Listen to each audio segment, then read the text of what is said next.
And we know wrong from right and right from wrong. We'll keep singing through our pain with the Poor People's Campaign and vote you out, 'cause you really pissed off Grandma. We'll vote you out now because you pissed off Grandma. Run for the shadows, run for the shadows in these golden years.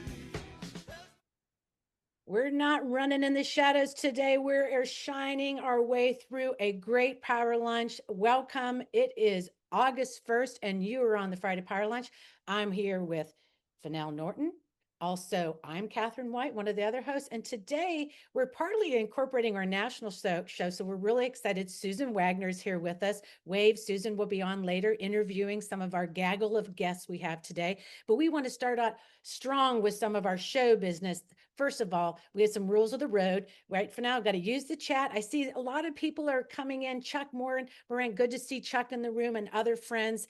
Use the chat, talk about what's going on. If you get nasty, we just kick your butt out. And also today is going to be super important. Our after chat at 1. We have a gaggle of grandmas with us and badasses. And so we are going to make sure they all get to meet in the after chat. And we're going to continue a deeper dive of the conversation. If you're a patron in the room, thank you. It's so great. We need to get our supporters really to say a big thank you, and we believe in you all the way. So thank you for believing in us. Join us for that, and also follow us on Substack and share this show with your friends. So I want to make sure that we just start hot out of the gate, let you know who's on the show.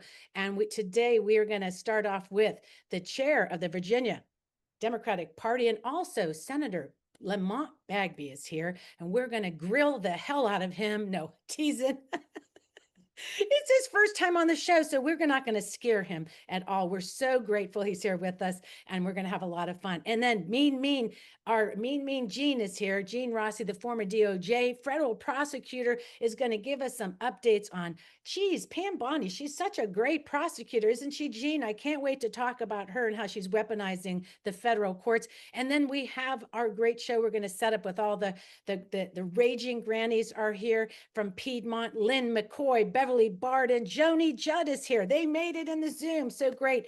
And also some badass leaders from We the Seniors are here, and they're also from Seniors Taking Action. So we're going to meet them. And lastly, so dear to our heart, badass grandmas from North Dakota. It's called Badass Grandmas for Democracy.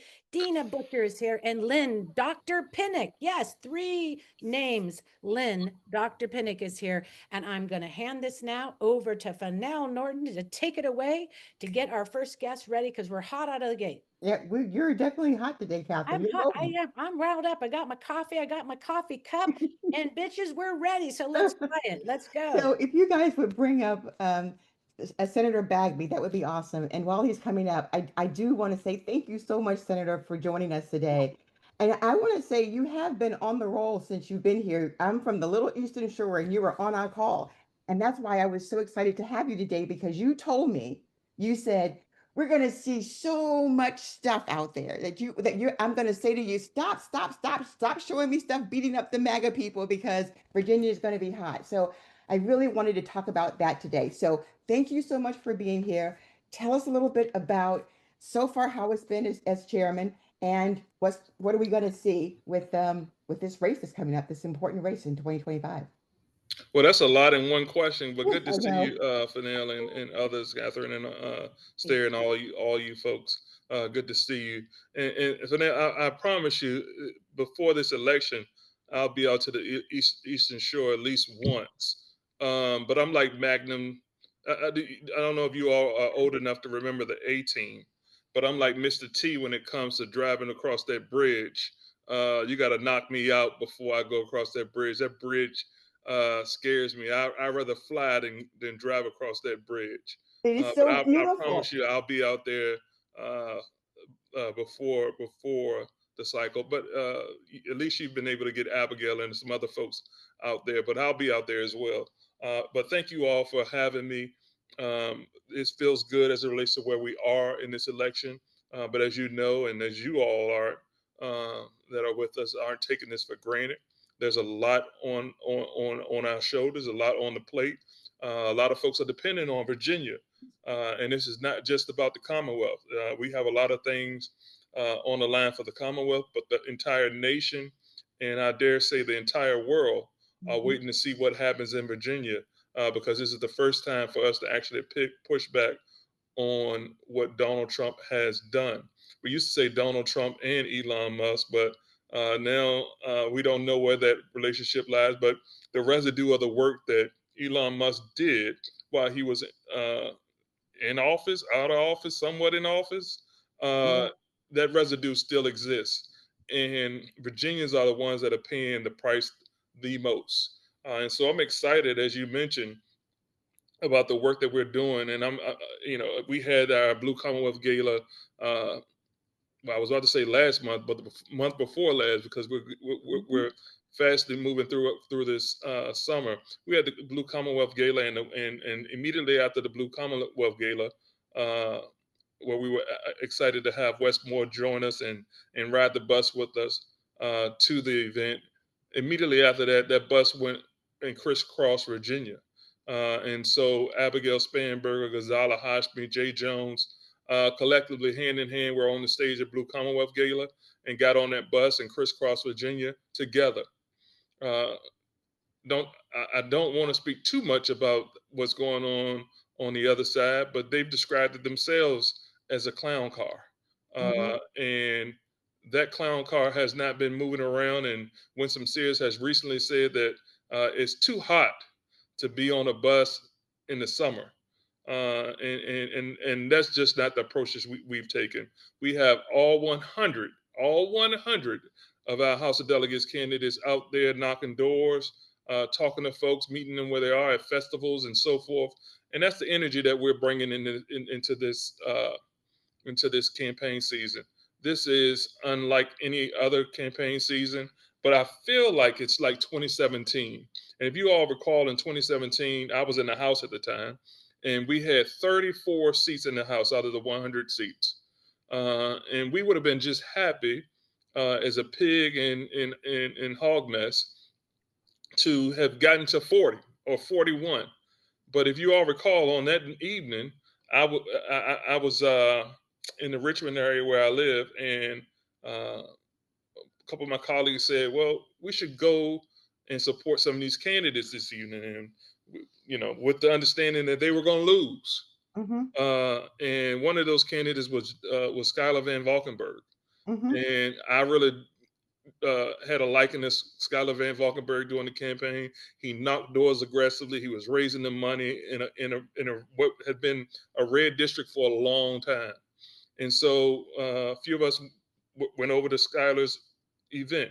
And as I walked through the door, I heard this round of applause. And I thought it was a round of applause for me. But I quickly realized that the round of applause was because they just realized that Schuyler had won the campaign. Wow. And not only did he win, then we started hearing other individuals that were winning. We heard that so many individuals, Don Adams and so many other individuals across the Commonwealth had won campaigns. And that night we went from 34 to 49. Wow. And that was, again, right after Trump had won. And we would have been to 50, if you all recall. We would have went to 50 had it not been for Shelley Simons. Shelley Simons. For Shelley Simons. And Coin what flip. I'm reminded of is that moment, and then another moment when I used to live in Spanberger's congressional district.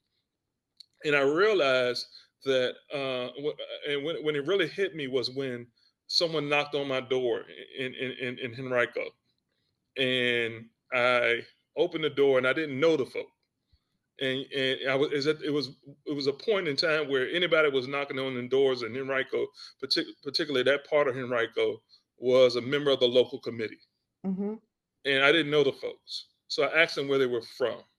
And they were from up north, a northern state, Pennsylvania. And that moment, I realized this is an all hands on deck campaign, and folks are energized to flip that time the U.S.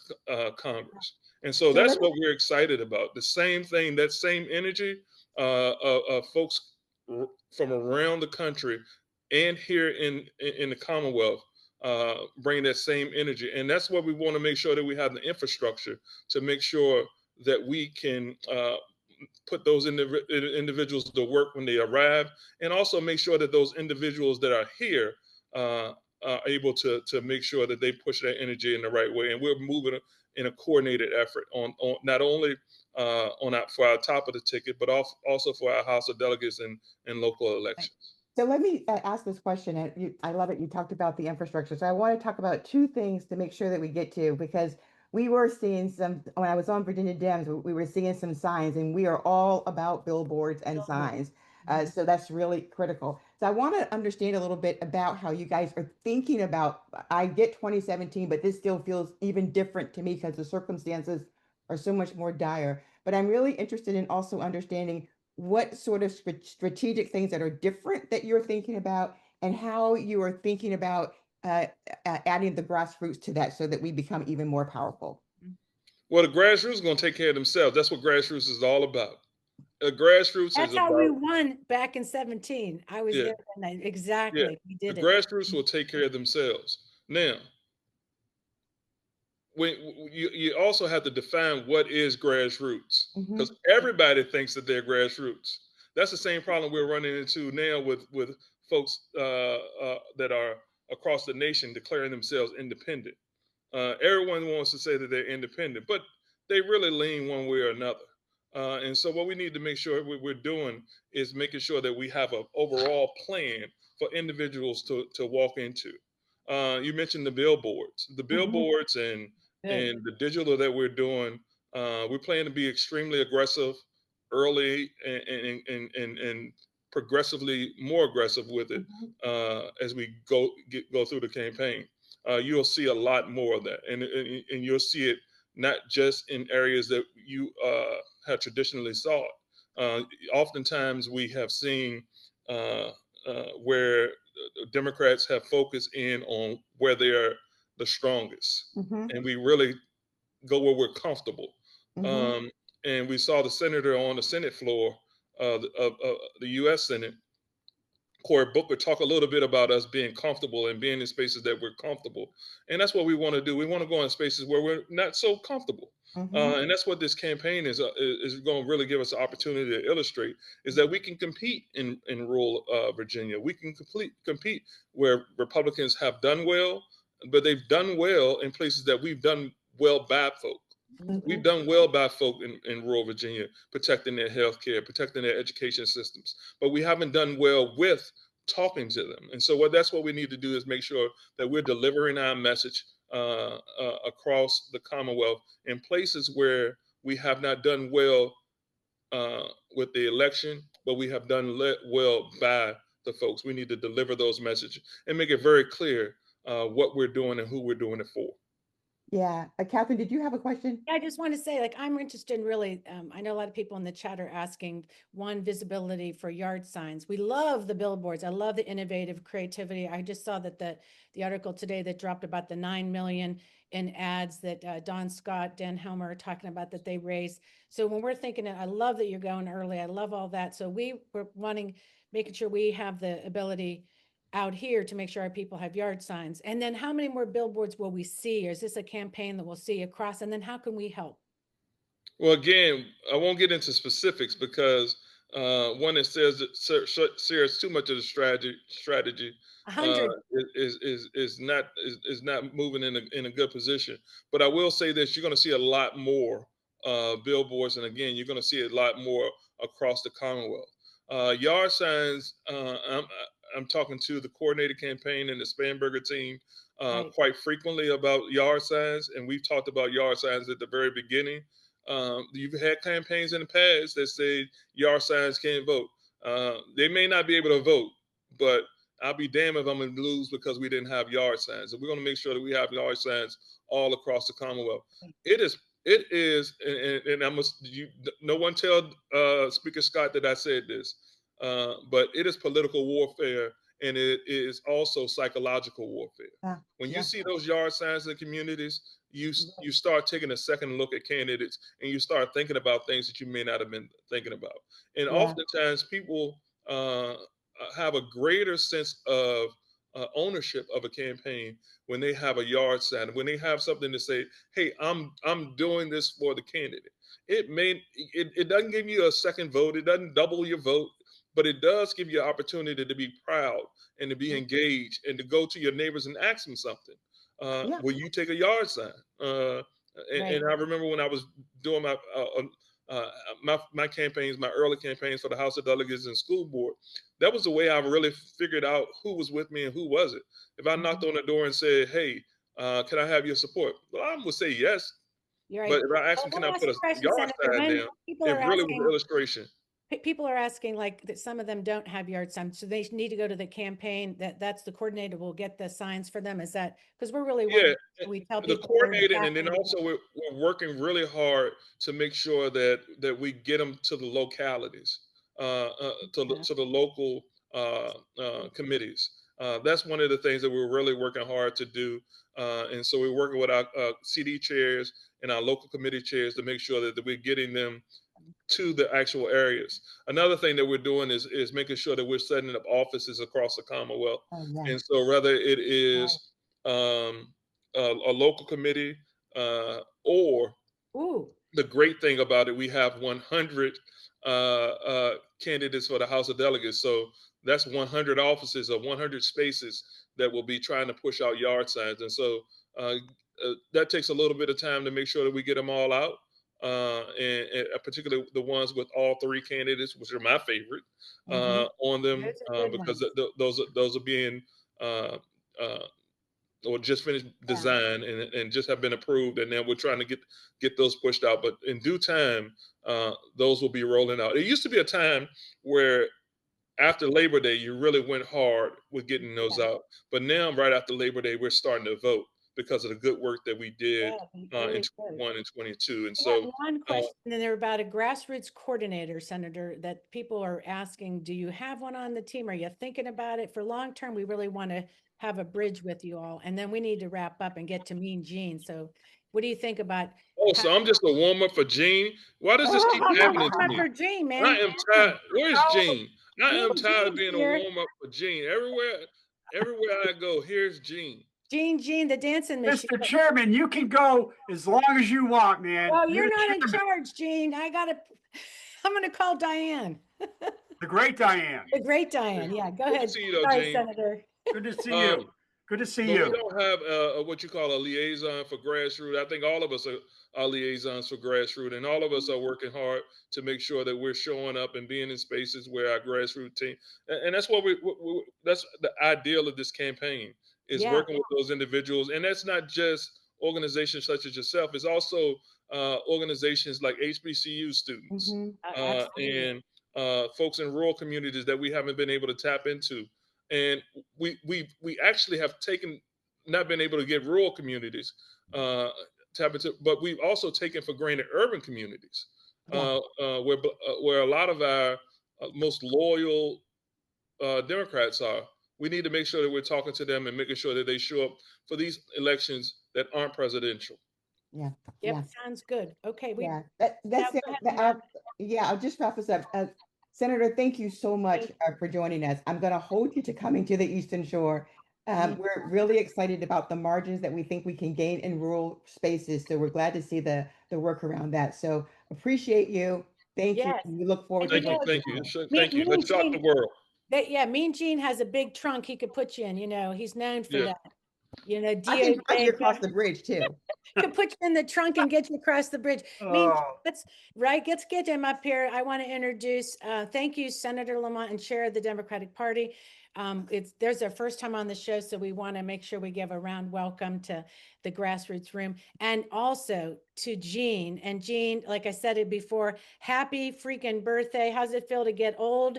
And just so we know that people know about you, you're our favorite pundit, and you have nearly 3 decades of criminal and civil litigation experience in the U.S. Department of Justice. As a former DOJ prosecutor, I can't imagine what it feels like that you wake every day to hear about the next awful thing that just the disgraceful Pam Bondi is doing. But anyways, happy birthday, and let's get out of the gate with all this. What's going on? When you see latest on the Epstein files, what's going on, and your latest and greatest inside talk on that. all right. I'm gonna, Katherine. First off, I'm not old. I'm age 39, Jack Benny's age, so I'm offended. That's number one. Well, I'm 69 now. I'm 61, so we can date. I date younger men. 39 is just my age. Oh, Thank you. I'm going to focus on two things. Okay. One is the reorganization of the Justice Department, but I want everybody to know I wasn't going to mention this, and I'm Mhm. not bragging.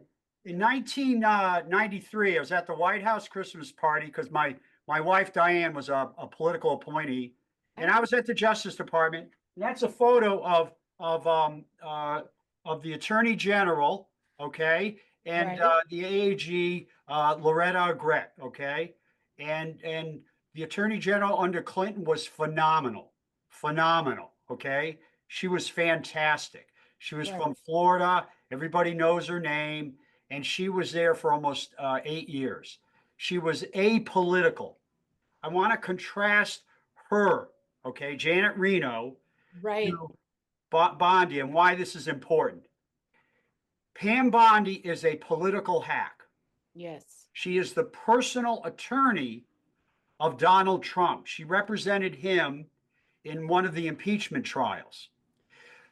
Todd Blanche, the second in command, is a personal attorney of Donald Trump.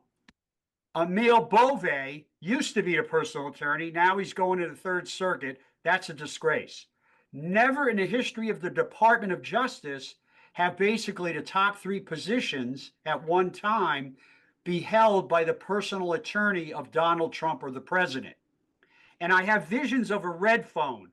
Pam Bondi at her nightstand at her bed or in her office at DOJ has a red phone, and it's Donald Trump's phone.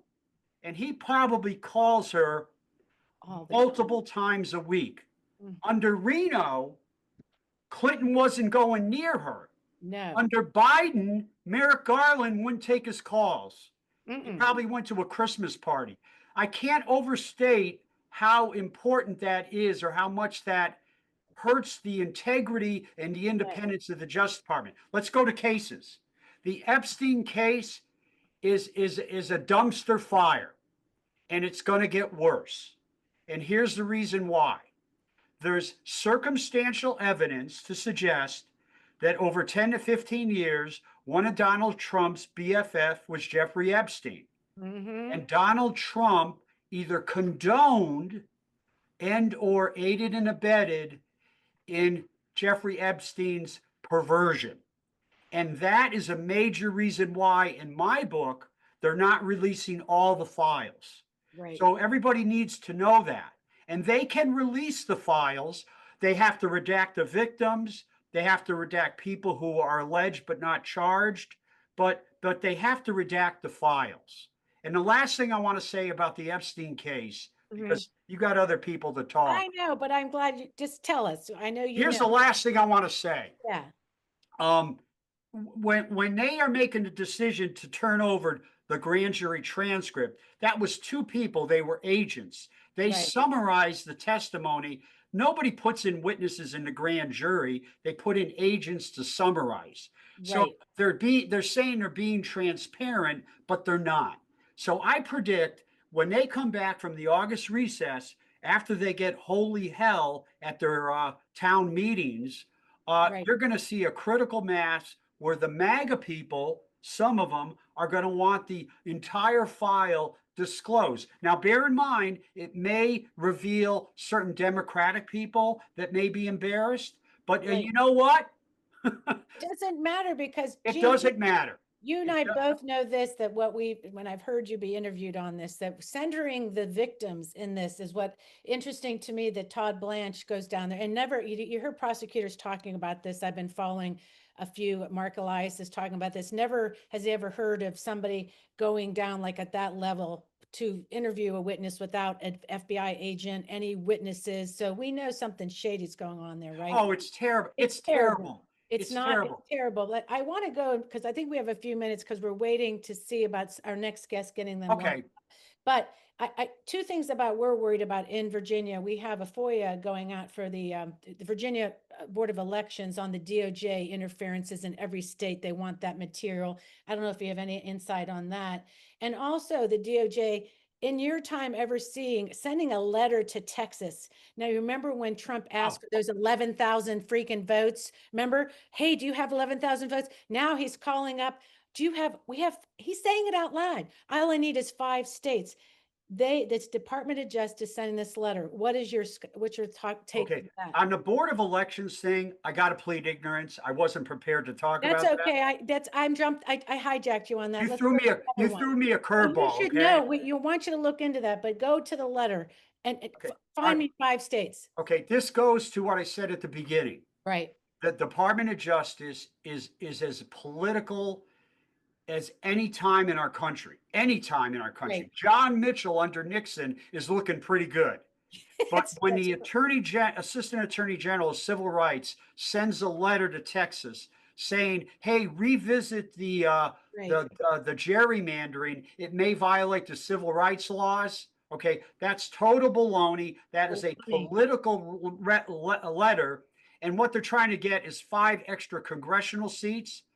So God bless the governor of California, who's going to match their, checkmate what they're doing in Texas and reopen the California, as Arnold would say, California redistricting. That's the way to do. That's what Democrats have to do We now. need to go for the nuclear option. I heard a lot of the different leaders talking about this, from New York to whoever possible, to save our democracy. Jean, I want to thank you for being here. Tell the great Diane hello and happy birthday. Keep enjoying that. Getting old is a good thing, as you say. Being on this side of the dirt is always 39 is hell. 39 is tough. Thank you. I love you, Jean, and good to I see love you. I love Yeah. you. All right. Bye-bye. So I want to call up Susan Wagner, my buddy in crime. We're going to start our national show. And I want everybody to set their clocks. This is Friday, August 1st.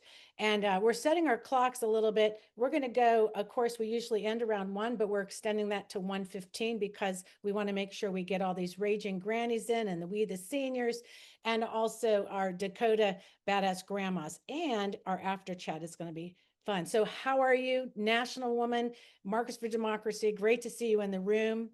And what are you thinking about this setup with the gaggle of grannies we have lining up? Okay, well, first I feel like I have to respond a little bit on grassroots because that's what we're Oh all gosh, about. yeah, let's do it. It has to be said. It's easy to define grassroots. I'll just say that. The grassroots, we all know, we came out of 2016. We are independent groups. Most of us are not in any corporate structure. I'm Right. actually publishing an article on the confusion between grassroots and constituency groups. But I didn't buy the sort of the explanation that was given previously on sort of embracing the grassroots. I'll leave it at that. But when you talk about the groups that are coming up, they are all grassroots groups. They are the groups that emerged after 2016. And it happens to be that Seniors Taking Action was a group that was coming out of New York, and Marcus for Democracy and Seniors Taking Action sort of arose around the same time, and we worked together a lot. And it was always in my heart to help these women because I just became a grandma. So I feel like I bridged both groups. Yes. And they had this great idea, which was to reach out to other groups out there. Now, I just want to say quick, historically, the DNC had a liaison for seniors, but clearly, so That's right. I think Heather Booth maybe was thinking. that's right, right. It was called Seniors and Progressives. Right. So the fact that these groups are all outside of the DNC and aren't related tells us a lot and tells us how important it is that we now have We the Seniors, which is going to be a constituency group for grassroots senior But groups. I want to see if I want to introduce the, Sure. We got to interview the Mary Mulvihill Mulvihill. and Judy Loeb Goldstein. Oh. I had Goldfein. I had 2 names. I wasn't sure if it's Judy Loeb, Judy Goldfein, but let's bring them up. Oh, Laura Mack says they're not here. Maybe they're on, I'm not sure where they are. So let's go to the Raging Grannies if we could. And I want to say that this was a delight to meet the Raging Grannies. And I'd love to bring in Lynn McCoy, Beverly Bard, and Joni Judd. And Susan, you have connected me to Lynn, and they're from the Piedmont Raging Grannies group. So let's start with Let's get them all in there. Beverly, good to see you, Beverly Bard. Awesome. And then Joni, Judd, great to see you. And we need one more. Lynn McCoy is here from the Raging Grannies, the Piedmont group. And it was great to meet. I just want to tell the audience, you know, when we say the word grannies, then some people have their furry grandbabies. Some people that are part of these groups don't have grandbabies. And some are even a little in the younger side in their 50s. So there's a lot of inclusivity to this group.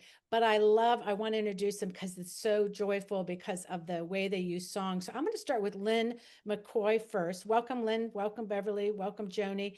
And talk about the Raging Grannies. Give us a little bit of a background, and then we'll go into the Piedmont group. Joni, keep your video on. Thank you. There you go. Go ahead, Well, Lynn. we're in the United States and Canada. We started out in Canada in 1987. There were American nuclear vessels in their waters, and they didn't want them there. And their members of parliament were not responding to them at all when they said, you know, make those boats go away. So they thought, well, maybe they'll listen to us if we sing, and so they're not listening to us if we talk. So they went away and they dressed, as everybody on this call saw us, dressed stereotypically granny-like, and put progressive protest lyrics to old favorite songs. And so the triangle, the grannies in Raleigh, Chapel Hill, and Durham area of North Carolina have been around for more than 20 years. But we in the Piedmont have only been around for 2 years. And we're having a wonderful time. And we sing when we're invited, and we also do pop-up sings. Yes, I love talking about the enthusiastic of the songs. Dennis, if you want to get that queued up, I have a great 30-second video to let people get an idea. I don't want to, if I took Dennis by surprise. Here we go. Listen in. Hey, Mr. Tangerine Man, stay away from me. You are creepy and you are no good for anything. Hey, Mr. Tangerine Man, stay away from me. You're a traitor to our nation, 'cause you act like a king. I love it. And so I want to go to Beverly now. Beverly, tell us how you got involved, and maybe one of your favorite songs, and what really stirs you to be in this group. Well, I knew some of the people through all of my volunteering. When I was moved to North Carolina in 2012, I go, what the heck am I going to do? How am I going to meet people? Well, I got an email from from Obama, and I went, oh, the first bill he wrote into an act signed was the Lilly Ledbetter Act, giving women equal pay. I said, yeah, I'm going to follow this guy because he's going to be the best for my children and grandchildren. And then I went and got involved in the campaign, organized my precinct, became a board chair, executive committee member, went to the national convention in Chicago. And I go, well, what am I going to do? Because I kind of backed away. I ran for office, but it was gerrymandered and I didn't win. And I thought, I'm going to back away a little bit. And then I was introduced to the grannies, and I went, yes, because I still wanted to raise my voice and speak out to everyone and spread the message. So, thank you to Lynn and everybody who originally organized the group and invited me in, and I was so happy. I'm so happy to be there. Oh, there are so many songs. I can't tell you which is my favorite. Mr. Tangerine Man, Things That Go Trump in the Night. Has her hand up, which I love. Lynn, what's your favorite song? Now You've Pissed Off Grandma. Now I know, and I put that in the opening with the Pissed Off Grandma song. And I want to say, when I watch the videos, if you pay attention to Lynn, she is the best gesturer. She's like, yeah, she's so excited. And I want to just say, I go to you real quick, Lynn, and I want to go to Joni. Tell us about this, what I love about the rules, the consensus and the songs, how you do both of those. Yeah, all the granny gaggles are autonomous, but there are 2 rules that sort of cover us all. And one is that we are consensus-based groups. And the other is that we can only sing granny songs. So songs that we write ourselves, the lyrics we write ourselves. Right. I think that wordsmithing is so cool. Speaking, I'd like to go over to Joni, because when we talk about these groups and when we talk to the North Dakota grandmas, you'll find out a lot of these women are Republicans or former Republicans. So the inclusivity, we talk about the senior groups capturing everybody. Joni, I love the red lipstick today. You're looking fab. Tell us your story. And then, yeah, tell us your story about getting involved with the Raging Grannies. Well, when I moved to, well, at the beginning of the year, I was just paralyzed and I just felt helpless and was getting depressed. I had to turn the TV off. And then later it was just, wait a minute, I'm not engaged and I need to be. I think that will help me. So I got off Facebook, but I did get on Instagram and I found the grannies on Instagram and I was like, hey, this is what I want to do. So my first sing, we call them sings, that I was at, one of my favorite songs is My Country, Tears for Thee. And when I sang that song, I saw a woman just hold her heart and was just feeling everything that we were saying. And then I recognized, hey, I can make a difference. I almost had trouble finishing the song because I became tearful too. But there are so many of us out there that are feeling this way. So we're united in how we're feeling and united in what we say. Thinking. I love it. I love it. And so what I'm excited to do, when you'll stick around, we're going to go to the next segment, is to stick around for the after chat. Because what I want is all the women and all the people in these groups to meet each other, because you're just going to build more gaggles from this show. We already have one starting in Virginia. People want to know how to start one. So Lynn, why don't you tell us that, and then we're going to wrap up. Actually, that's why I had my hand up. Yes. They can go to raginggrannies.org, which is the International Raging Grannies website. And first of all, they can click on location and find, if there's one near you, then you can find it. But there's also a starter kit, a granny starter kit, and it's easy. You just have to find other like-minded pissed off women, and the songs are all on Raging Grannies. There's a lot of us, like-minded pissed off women. Right. All right, Lynn and Joni and Beverly, stick around because we'll have fun in the after chat. Thank you. And we're going to bring up, because I see that Mary is here, and we got Mary back, and we have Jody there, and we're going to bring them up. And Susan, I'm going to hand it over to you. We'll have to sort of, we did talk a little bit already about their group. So I think we can get right to a few things about how to get involved with this coalition. Can we make... I'm going to look for, there she is. Judy. We could actually rename, I could rename her. I can go ahead and do that. No, maybe I can't. Okay, so. Sure. How about Mary? I thought Mary, I see Mary. No, Mary's not here. I'm pretty sure she's on as well. Well, we'll look for her while we go ahead and start. Go ahead. I'll hand it over to you, Susan. I'm gonna get started with Judy, because actually Judy was the person who wrote an article for the Grassroots Connector, which really, I think, propelled us to this point. So Judy, with that, why don't you tell everybody what the mission of We the Seniors is, how people can join, and what you want people to know about the group. So thank you, Susan, and thank you too for introducing us to the Grassroots Connector, because the article that appeared on that Substack was a real shot in the arm. And because of that, we had so many people contact us, groups from all over the country and individuals too. And so there are now 35 plus groups in We the Seniors. And it goes back to the idea of grassroots groups, because these are all grassroots groups around the country in 16 states doing incredible work, whether it be writing postcards or calling their representatives or showing up at protests. But there's no collective voice.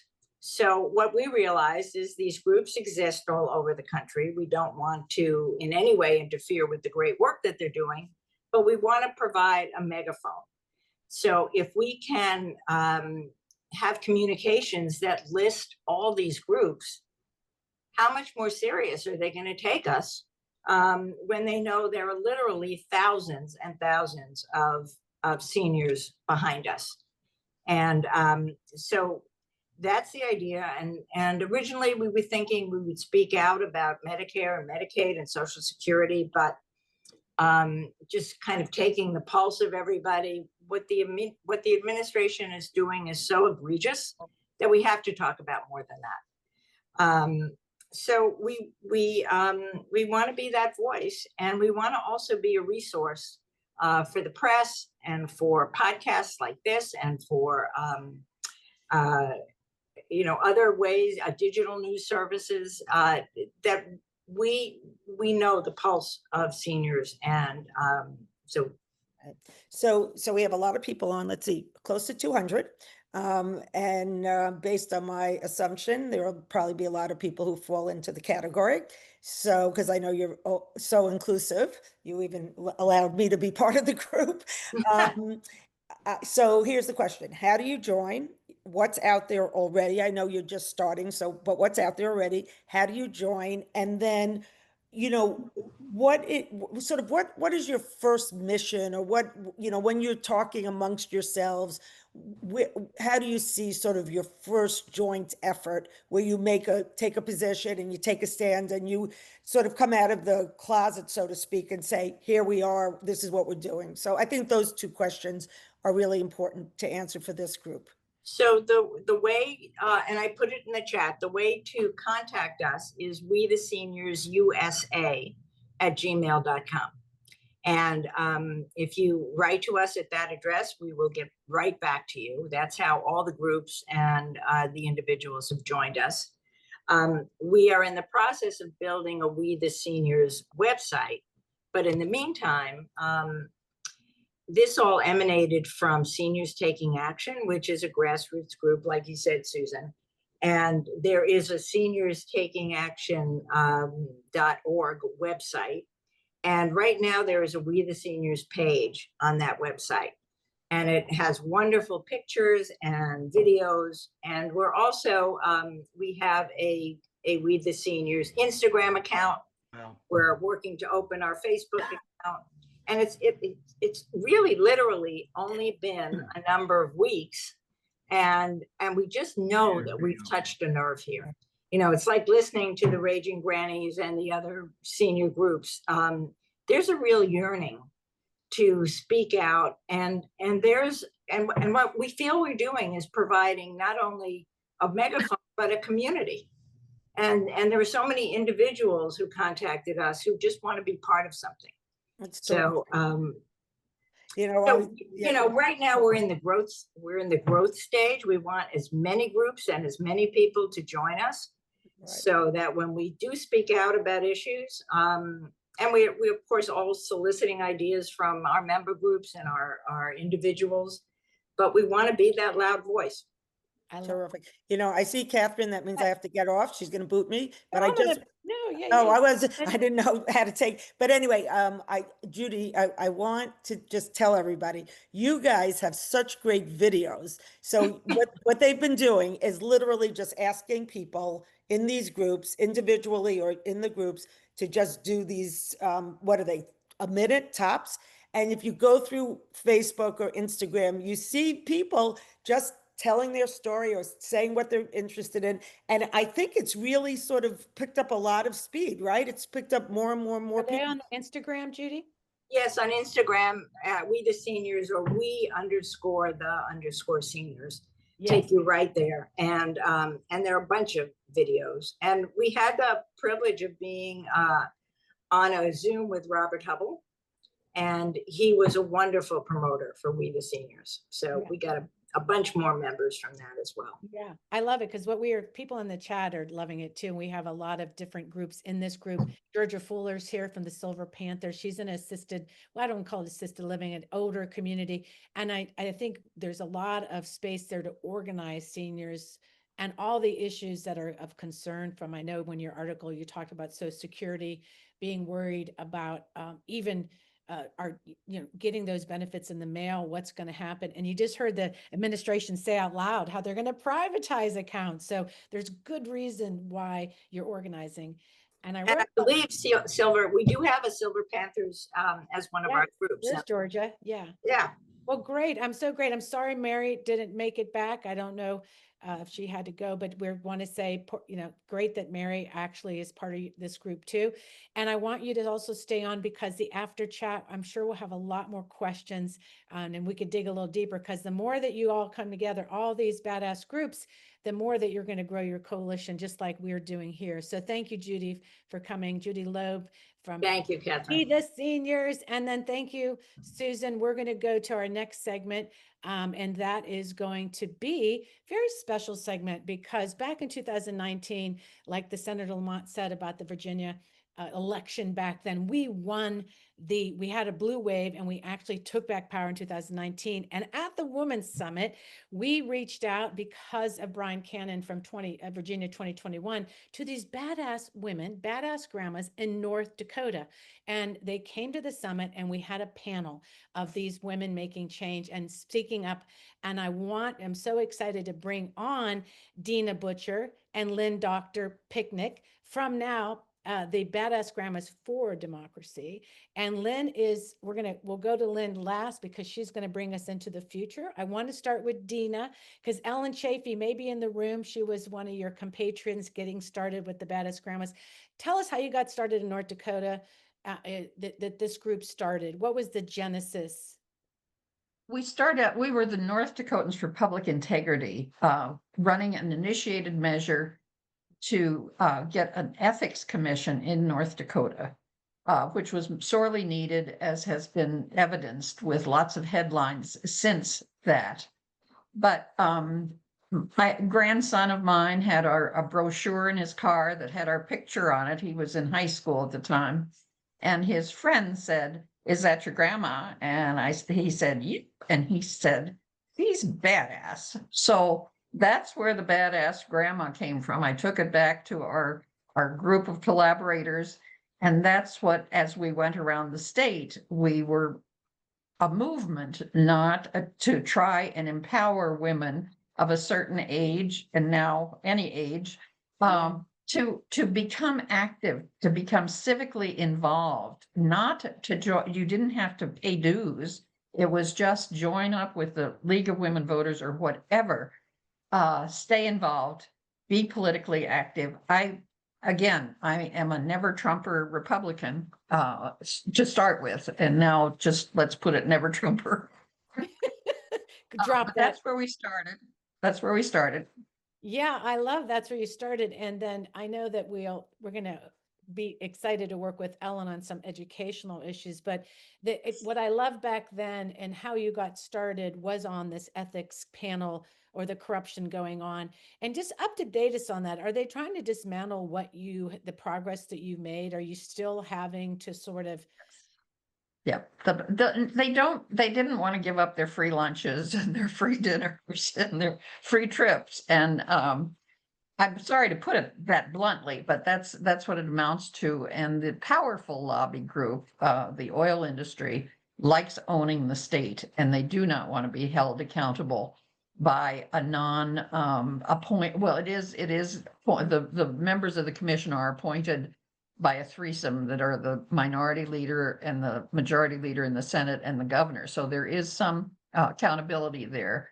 But beyond that, it is an independent entity, and they are terrified of being implicated in something as has happened in the recent years. So each legislative session, there's an onslaught of trying to prevent the rules or something that might streamline activity. Yeah. Certainly, they're going to work away at paring away on the budget. And they have just personally attacked our executive director, and I find that terribly repugnant. Right. You find that they don't give up. What I love about the group is how people got involved. I think that's a big lesson for everybody in this. When we talk about talking about where we are now, it's so important to be civically engaged wherever you can. That makes such a difference. So I'd like to segue over to Lynn, Dr. Pinnick, to say now these badass grandmas are handing the mantle to you. Tell us about how you got involved and what your vision is now moving forward. That's a lot of weight, maybe. I don't know. It's just like, woo. Well, it is certainly an intimidating, exciting opportunity that I've been able to, be involved with this group. But I do want to mention a couple of things. In terms of what we're about, Dina was just talking, and then you followed it up with about the civic engagement piece. And one of the stories that Dina tells, and it is really the hallmark of who we are, there are two kinds of people in the world. And I can let Dina tell it, but I love to tell it too, because when people ask about what's really the hallmark of badass grandmas for democracy, I say, to quote Dina Butcher, there are two kinds of people in the world. There are tight asses who complain about everything, and there are badasses who get things done. So we are about getting things done. Unlike some of the other groups, which I really I love the singing grannies, and we have fun too, but we're a lot of policy nerds. And so many of us are educators, administrators. And so we do a lot of letters to the editor. We do a lot of policy stuff, but we meet virtually. And so wherever you are in the country, you can be part of the Badass Grandmas movement. We have a website, badassgrandmasfordemocracy.com. We're on Facebook and some of the other platforms that have been mentioned. But our goal is to educate, inspire, and motivate people to find where they can best get civically engaged. So over the course of years, we have had everyone from Protect Democracy, Represent Us, League of Women Voters, Fair Vote Minnesota. Our upcoming speakers include the Institute for Responsive Government. And so every single month, our goal is to, not only do the civic work, but to learn what is happening. So Yes. how do we best utilize this knowledge to make our voices heard? Yes. I love it. And I know that you probably show up, I saw on your website, at different protests and so on. We And do. the thing I want to remark, I just love it. I'm going to get a t-shirt, either a tight ass or you're Please do. Shirts by Fargo. You can go get Badass Grandmas for Democracy. We wear pearls as a sign of solidarity. I So we see were pearls. I see those. It's sort of like, I guess if you have to clutch them, you got them right there. But I love that. And I want to say to all the women in the room that are on the show today, one thing about the resumes is that you'll find, like when I interviewed Joni Judd, her background being one of the first women in her field as she was like, I want to call her, and she was an engineer and doing on, like, I'm just going to make it up, but I think it was rockets and stuff like that. And she was one of the first, and she had such great stories to talk about that. These are experts. A lot of women that are in this work, and a lot of women in our group are very much experts in one field or another, and we bring strength. So I just want to say that whether you're singing on the street corner, whether you're showing up to protest, we use our skills and that kind of joy. So I want to say thank you so much, Dina, and thank you. Good luck. Dina's moving. You're moving. Do you want to say your next best self, where you're going? I'm moving to a blue state. See what that's like. I'm moving to Seattle, Washington. You said you're so tired. You said you're so tired of living in a red state. So it's been a heavy lift, let me tell you.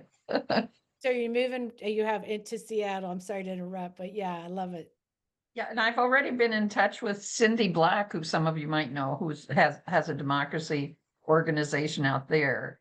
And that's, I think the pearls are kind of reminiscent, or not reminiscent, but symptomatic of what's going on here, because we're not different from We the Seniors or the singing group, is that we're all trying to get a message out, and we're like stringing pearls together, not competing for membership.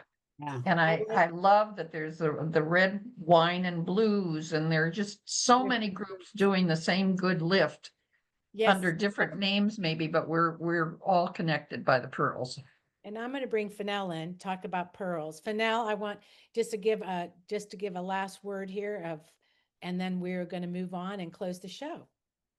Well, this has been a very, very interesting, and it's been very, very, I don't want to say humbling, but someone earlier said singing the song, it was sort of like this, because I think that this is an opportunity to really engage in a very different way. And what I really love, and the question that I wanted to ask in the after chat, is that when you all are talking to older women who look like you and sound like you and who are Republicans, there is something in you that made you decide that something different should happen. And I'm just really excited to see where does this go next in terms of really getting people to take a look in the mirror to see who they really are and who they can be to be better for this country. Yes. I love it. And with that, we will see you over on the other side. If we'll thank you, Dina, for coming, and Lynn, and we're going to wrap up the show. So friend, tight ass or badass? Tight jeans or loose jeans? What are you thinking? Badass. A badass. Yeah. Definitely badass. I love it. That up there, Stare, the queen of badassery is here. Well, I want to say, what a show, what a wild ride, and we did good. It's only 101. Yeah, I don't know how that happened. I don't know how that happened either. I think something, but I want to thank everybody that was on the show today, and especially when we started out with Mean Jean Rossi, and our chair, Lamont Bagby, also the senator down in Henrico area. And we had such a gaggle of groups today from We the Seniors and Senior Taking Action. Thank you, Mary Mulvihill and Judy Loeb, for coming. And also the Piedmont Raging Grannies. What great songs. Just go to their YouTube, Lynn McCoy, Beverly Bard, Joni Judd, and Badass Grandmas for Democracy. And, you know, Stair Calhoun was on that panel back in 2019, and Marilyn Karp was there as well. You know, she's at the Nova West Indivisible. Marilyn Karp's the leader over there. Thank you, Dina Butcher and Lynn, Dr. Picnic. Next week, we're excited to have Andrew Mueller back with her tools. She's going to be introducing 3 tools that she'll be showing. And I think we're working on a power pack. Is that right? Coming in, Yes. which will be our Central Power Pack, 4 candidates, all confirmed. Yes, because it's all about winning. And whom else am I missing? What? Yeah, you're looking up there. I'm like, Yeah, I don't know. I I don't don't know. know. We'll figure it out. That's the show. That's the show. That's the show for right now. So we're so grateful you're here. If you're a patron in the room, thank you so much. I want you to know that what we'd like to do is see a little bit more support for the work we do. It really means a lot to us. It helps us keep our team busy with the Zooms, with the Zoom, paying for that and all the little expenses that come doing this every week. We so appreciate you and supporting women that do this work. And lastly, follow us on Substack and tell everybody about us. And let's go to the other side. It is August 1st. It's time to talk all about our hot organizing summer. Let's go.